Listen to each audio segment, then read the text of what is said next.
Howdy friends, today we're going to be making some axe handles. Starting off here with the draw knife, which is one of my favorite tools to work with. It can give a really good finish. I'm not at that skill level yet, so I just use it for bulk removal and then touch up the rest with files. And here, once you're driving the axe head home, you want to make sure you hit it from the bottom like that, because it drives it in almost like a nail going into the axe head. You get a really good wedge. Once you do that, this is just going back and forth testing, make sure everything lines up. I did the bulk of the handle shaping off camera because it's very samey, not much to see there. And here we're just putting the wedge slot in. You can see I don't go quite up to the line that the axe head made. That's because if you go all the way to the bottom of the axe, when you drive the wedge in, it will split the handle. So you want to leave a little bit of extra room at the bottom there. And here we follow the same step to drive the head home, and then we set the wedge just enough that nothing's moving around, it's stuck in there good. And then in order to prevent splitting, we turn it over and we pound from the bottom again through the floor, not through the floor, but into the floor, like that. That will further drive the handle into the axe head, making it more secure, and it will prevent splitting the wedge as well. So after that, I just cut the excess off on the bandsaw, come over here, clean it up on the belt sander, belt grinder. Made that myself, by the way.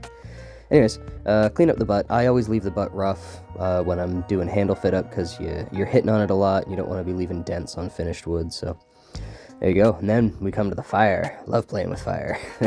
Can you guess? A blacksmith likes working with fire. Wow. Anyways, I always char my handles because that will...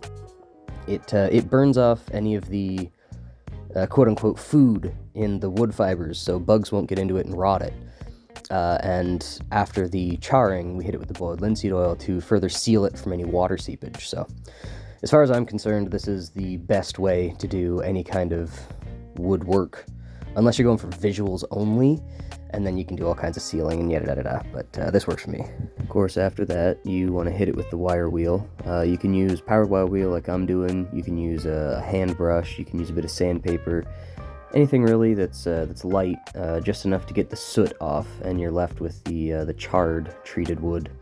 And of course, after that, coming up here, my favorite part, well, not my favorite part, but my favorite finish, the boiled linseed oil. Love getting that on there.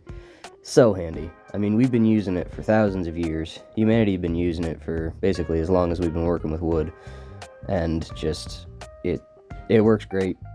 Even most professional finishes have boiled linseed oil somewhere in their formula, just because the way it polymerizes with oxygen, so puts a great finish on it. You'll love to see it. And then after that, you just give it a quick little brush down, helps it cure up a little bit. So yeah, there you go. Good luck at whatever you're working on. I'll talk to you guys later.